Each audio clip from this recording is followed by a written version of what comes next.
going on? Welcome to another episode of Going Crazy at Home with Pastor John. Well, I forgot to mention that technically I'm not home anymore. I am in the office, which means that my friends aren't with me, which stinks. But you know what I realized? We can always FaceTime with them and we can still talk to them. So, you know what? Why don't we say hi now? Hooper, Indy, Quill, Murdoch, you guys there? Father, where are you? Are you in there? Are you stuck? Oh, we'll come and save you. No, you imbecile. Father is at work. He's just calling us because he misses us, because his life isn't the same if he can't spend every day. And Father, why did you leave? Huh? What? What's that? You left. I gotta be honest, I didn't even notice. But that's fantastic. Oh yeah, I totally miss you. Oh, what's this? Oh yeah, this is fun. Some are heartbroken that I'm gone, and others just realized that I left. Well, that's interesting. All right, well, anyway, so we have an awesome day planned. We're going to learn about Jesus. We're going to have some fun. You know what? Let's just, instead of telling you what's going to happen, let's just have some fun. Why don't we play a game right now? It's called Find the Pearl. What you're going to see is a pearl go in one of the clams, and it's going to switch around, and you're going to try to figure out what clam the pearl is in. Let's check it out.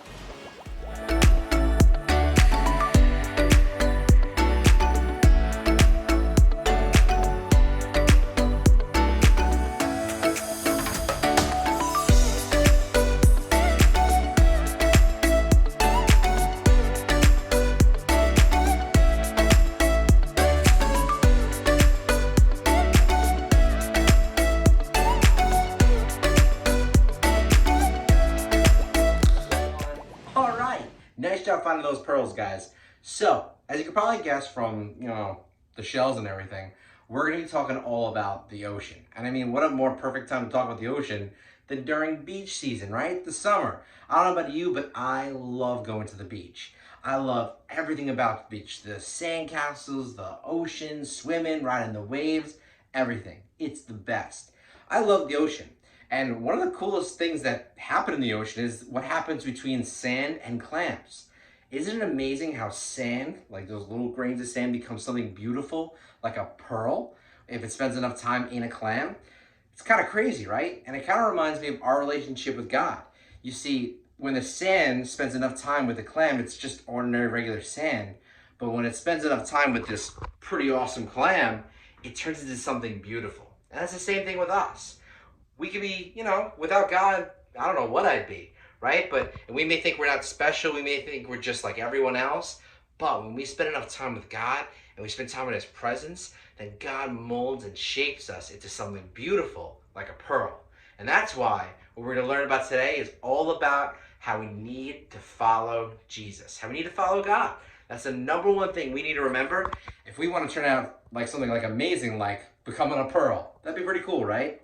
So, I'm going to hand it over to my friend Cora because she loves the ocean and stuff just like I do, and she's going to give you some cool facts and maybe we'll learn a thing or two. Let's check it out. Hey, hi, and hello, my friends. The name is Cora. Nice to meet you. Do you ever just love something so much that you can't get enough of it? Like your favorite candy or your favorite hobby, maybe? Well, that's exactly how I feel about the ocean.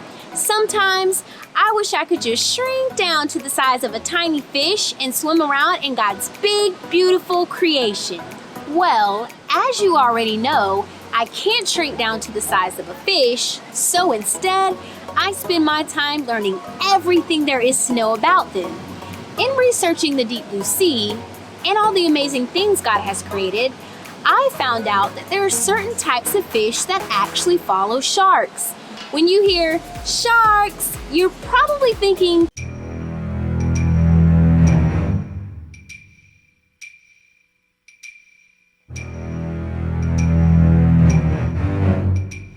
but there are actually a few different types of species that not only don't get eaten by sharks, but, catch this, they're friends.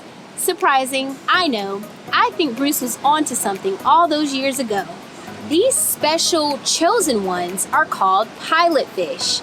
They actually become the shark's best friends, and the sharks welcome them along for the ride.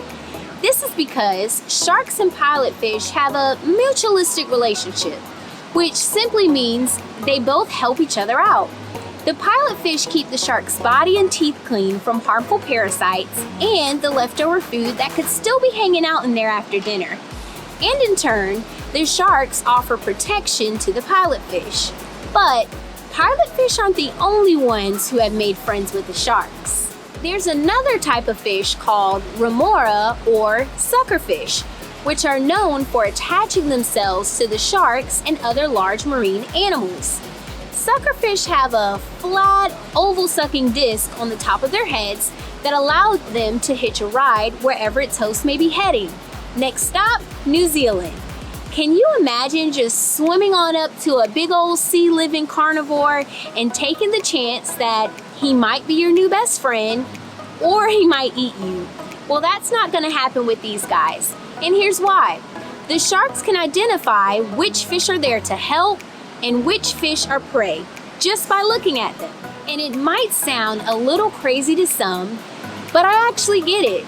See, when I started following Jesus, I was a lot like those little fishies. I was a bit unsure because I didn't quite know what was ahead of me. But I knew one thing. Jesus called me by my name. He met me exactly where I was, and he's taking me on the adventure of a lifetime. I don't always know where we're going or what lies ahead, but here's what I do know. Jesus is always with me, right beside me. Those sharks and fish may think they're pretty close, but I've found a best friend in Jesus that's stronger than any current you're gonna find in the deep blue. Following Jesus is the best decision anyone can make. Try it and see. Something small and annoying that follows you around everywhere you go? I can relate to these sharks. I got one of those myself. That's very insulting. I am not a fish. What's a fish? Wow. You know what? I was gonna question him on not knowing what a fish is, but he's only like 7 weeks old, so he hasn't had a lot of time to learn things and figure out what everything is, so I'll give you a pass on this one, Murdoch. Well, anyway, isn't that crazy that there are fish that aren't afraid of sharks? Now, I love sharks. I think they're one of the coolest things God's ever made. But at the same time, I'm pretty scared of sharks. So I can't imagine what it would be like to literally just hang around sharks all day and not be afraid at all. But then again, I mean, it must be pretty cool to have a friend like that in a shark. I mean, that's pretty crazy. You know, all this reminds me of the story in the Bible about Peter and learning who Jesus is and following him. You know what? Let's check that out right now. God's story. Peter fishes for men. So part of God's story is about a guy named Peter, and it goes like this. Actually, hold it right there. Peter's real name was Simon. He lived in a place called Capernaum where he had a wife and worked as a fisherman. Simon was just a normal guy, but his life was about to change forever. See, Simon was fishing one day like usual when Jesus got into Simon's boat. He taught some people who were standing around. Then he said to Simon, "Go out into deep water. Let down your net so you can catch some fish." Simon had been fishing all night without catching anything. The last thing he wanted to do was go back out into deep water. But since Jesus told him to do it, Simon obeyed, even though it didn't make any sense. And guess what? He and all the other fishermen caught so many fish that their boats began to sink. When Simon finally got back to the shore, he fell to his feet in front of Jesus. He realized Jesus was not just a great teacher, he was God's son and the rescuer God had promised. Jesus said, "Don't be afraid. From now on, you will be catching men." Jesus wanted Simon to know that now that he knew who Jesus was, he could tell other people who Jesus was too. In fact, Jesus gave Simon a new name, Peter. It means rock, because Jesus would use Peter to build his church. Sometimes we think of a church as a building, but really, it's people who follow Jesus. And just like we might use rocks to build a church building, Peter was one of the very first people to follow Jesus and show others how to follow him too. And that's part of the story of Peter. So, in case you missed it, here's the quick version. Simon was a normal guy. He lived in Capernaum. He was a fisherman. He met Jesus. Jesus told him to go to deep water. Simon obeyed. He caught fish! He realized Jesus was God's son. Jesus said Peter could tell others about Jesus. He called Simon Peter. And that's a part of God's story. Wasn't that amazing? Isn't it so cool how that one moment changed Peter's life forever? Once he caught all those fish and realized who Jesus was, Peter knew he had to follow him.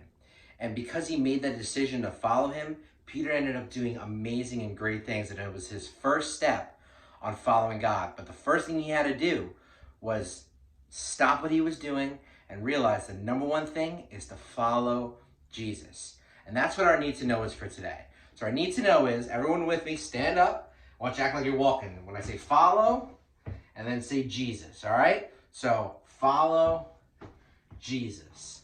Follow Jesus.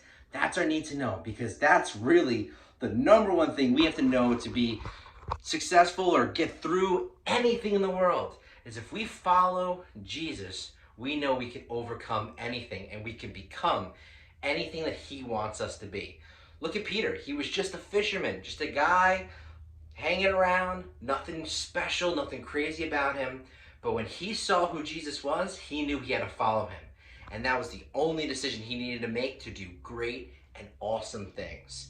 So since we serve a God who's that powerful and that awesome, and one way that we show we follow him is by worshiping him, why don't we do that now? So everyone stand up and let's worship God together.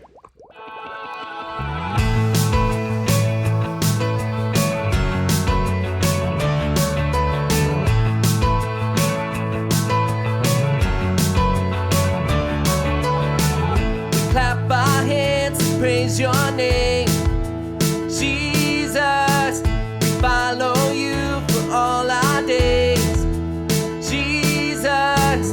We clap our hands and praise your name, Jesus. We follow you for all our days, Jesus. Left, right, we follow day and night. Hands up, hands down, let out a shout and spin around, yeah.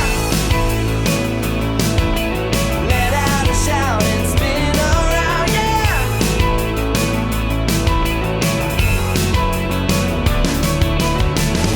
Clap our hands and praise your name, Jesus. We follow you for all our days, Jesus. Clap our hands and praise your name, Jesus. We follow you for all our days, Jesus. Left, right, we follow day and night. Hands up, hands down, let out a shout and spin around, yeah. Let out a shout and spin around, yeah. Where you call us, where you lead us, we will follow you.